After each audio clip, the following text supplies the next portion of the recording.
it's Rebecca here from Precious Pages Papercraft, and I'm here with my first layout of the year, so Happy New Year to everybody. This one is for Scrap the Boys, and it's a new month, so we have a new challenge, and this month it's a Tic Tac Toe board for you all, and I've chosen to go diagonally through the board for my layout. So I'm going to feature sequins, die cuts and vellum on my layout. I'm going to add some mixed media to my background, so I'm just getting myself ready, pulling out some different products that I might use. So I'm a bit behind with my scrapping. I'm still scrapping Christmas and probably will be for some time, but I'm using a photo today of my little boy at the Christmas tree farm from the beginning of December when we went down to pick our Christmas tree. And I've got this gorgeous stencil. This is from a shop on Etsy. I think it's in the UK. I'll pop a link in the description box below to it. Really lovely lady that runs this store. I saw this stencil and fell in love with it, and I wanted the inner parts, so when she cuts the stencil I wanted the trees that cut out as well. So I sent her a quick message and she was like, yep, sure, no problem. So as well as getting this A4 stencil with loads of different Christmas trees on it, I've also got the off-cut sort of negative parts, so I'm going to use a couple of those on this layout as well today. I'm using some distress inks to add my colour in a couple of shades. I'm going on first with Evergreen Bough, and I'm layering my trees up. So I'm using, I think, 3 different types of tree from this stencil, and I'm varying the shades of this same colour. I'm just pressing slightly darker on some of the trees and slightly lighter on others, just to give that kind of look of depth of the forest. And now I'm coming in with peeled paint, and I'm just adding a little bit of colour randomly, not covering the whole tree, just a little dab here and there, just using a blending brush, again just to add a bit of depth, a bit more interest, just to make it all look a bit more realistic and layered.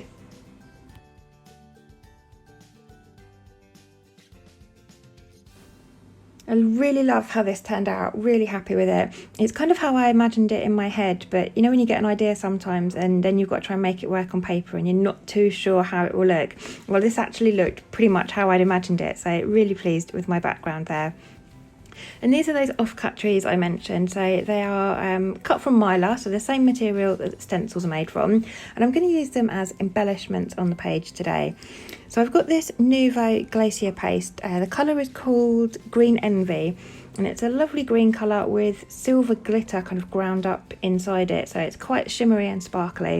And I'm just using my finger to dab it onto that those mylar trees, and I wasn't sure if that was going to work or not, if I'm honest. I had visions of coming back to this hours later and finding that it hadn't dried, because mylar's like plastic. I wasn't sure if this paste would kind of soak into it or dry on it or not. I had visions of it just rubbing off. So I left it for a few minutes and then I got my heat gun on it, and actually it has dried and it looks really nice. I'm really pleased with how that came out, and where I've used my finger and dabbed it, it's given it quite a bit of texture as well, so really pleased with those. And you can see them over on the right now, they're dried. Where I've added more paste to certain areas, it's almost given it kind of a shaded effect, so really love how those turned out. And like I said, I'm going to use those as embellishments to kind of just bring a bit more to my forest background. So working on my photo now, I've cut it 3x4 and I've mounted it onto white cardstock just to make it a bit more rigid and to give it a nice frame around the edge, just to help it pop off of the background. And I've added a layer of patterned paper behind it as well. It's a whole 12x12 sheet of kind of Christmas trees, and it's from the Simple Stories Simple Vintage Rustic Christmas collection, and I worked with it as my DT pack for Paper Maze last month, and I had some bits left over and some bits I bought, so I'm going to be using those on this layout today. The title here is also from the same collection, it's the foam stickers, and I'm just adding some talcum powder to the back of it just to remove the sticky so that I can move it around. I'm not too sure what else I want to do with this page at the moment, so I had the idea of making that mixed media forest in the background, but not much more. That's as far as my idea went before sitting down at my desk, so that title is likely to get moved a little bit before I'm happy. So just by putting that talcum powder on the back, it removes that sticky element. And now I'm pulling out the die cut bits from the same Simple Stories collection. I've got the bits and pieces pack, and this is, I think, so that's the bits and pieces pack, and the other one I've got is the Woodlands bits and pieces. So this is my die cut element now coming onto the page. So these are the die cuts from the collection, and I love these little woodland creatures, and I hadn't managed to use them on any of my paper maze layouts last month, but I thought that the deer worked really well with my kind of forest in the background. So I've added a couple of deer, and I've got a couple of I think they're hares or rabbits as well. And now I'm trying to bring in my vellum element. I'd made this vellum bow before starting this layout. It's just an origami bow that I've made using a sheet of just plain vellum, but it just didn't really work. It was too big, I didn't like it, so I've discarded that. And I've pulled out the vellum sheet from one of the Vicky Booting collections, and I can't for the life of me remember which collection it is. It might be Storyteller, but as you can see, I've got the whole 12 by 12 sheet and I've not touched it. So I've swapped out my vellum bow for vellum circles, and I've cut a few of the smaller ones that have got green and gold elements on them, because those are going to work really well with my colour scheme today. So I'm just trimming these down now, and I'm going to get them slotted in the layout around my photo and my title, just to give a pop of gold and a bit more interest with texture here and there.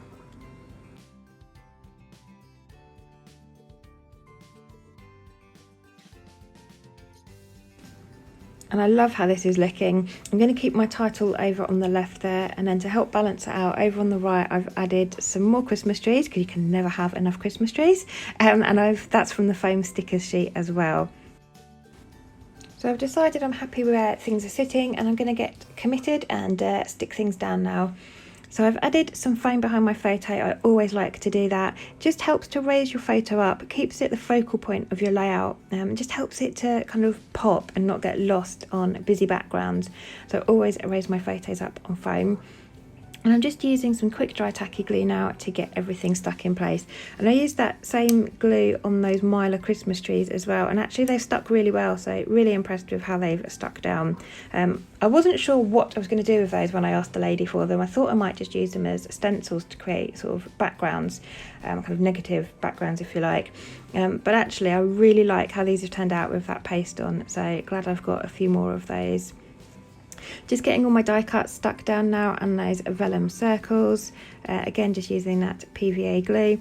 And then I've got this little kind of locket tag on a ribbon that I really love from that collection. I'm just going to add that under my photo, and that kind of gives me an empty space next to it on the left where I'm going to fit some journaling in. Nothing much, just a few lines, but I do want to have a little bit of journaling.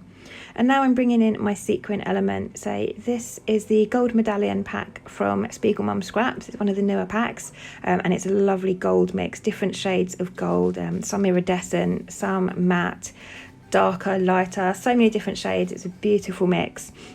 But I thought the gold worked really well with the green, so I'm going to add a few of those around my layout. And I love the subtle pop of sparkle this brings to the page. And I'm just using my glossy accents to get these stuck in place. It's kind of my go-to adhesive for sequins. I find it holds them really well. And then I'm just going to pop some pencil lines in just for my journaling. I'll probably write that off camera. I like to write my journaling in pencil first to make sure I get everything I want to say out, and it's spaced out right and I don't make spelling mistakes and whatnot. And then I go over it in a black pen and rub the pencil out after. So I generally do that off camera. But I just want to finish off with some splatters. I'm using the Evergreen Shimmers paint. This came in one of the Spiegel Mum Scraps pigment kits over Christmas, and it's a gorgeous green colour. It works really well with the greens on my background here of my Christmas trees. So I've just watered that down slightly on a little bit of packaging and added some splatters, and then I'm going to do the same with some white gesso, just water it down slightly. And that's going to kind of give the impression of snow falling on my Christmas trees. It wasn't snowing when we picked our Christmas tree, but I just love the idea of snow on Christmas trees. So using watered down white gesso for that. And at this point I felt like I needed to add something to the edge of the page. I'm a massive lover of white space. I don't like to overcrowd my layouts too much, but there was something about this layout with the design kind of centered on the page there was just something about the edge that was screaming unfinished to me, and I didn't want to add a 12 by 12 frame because I just didn't think that would work with the kind of feel of the page. So what I've done is I've trimmed 2 tiny amounts of the white cardstock off of the edges, up on the left at the top and the right at the bottom, and I've just distressed the edges and rolled that white cardstock back slightly, and I'm adding a little bit of that Christmas tree paper from the Simple Stories collection behind it, so it just gives a subtle hint of colour, just something to break up all that white and give the edge a bit more of a finished look without adding a border the whole way around the page. And that's me finished for today. So I hope you've enjoyed this layout and it's given you some inspiration to kickstart your 2022 scrapbooking season. The Scrap the Voice challenge is now live, so if you head over to our Facebook page you'll find all the details, or on our blog. And if you want to join in with us, please do. On the Facebook page, Rachel always starts a thread for the monthly challenge. You can just add your layout to that to be in with a chance of winning. So please head over to our Facebook page and blog and take a look at all the details. For now, I'll leave you with the rest of the close-ups. Thanks very much for joining me, and I'll see you again soon.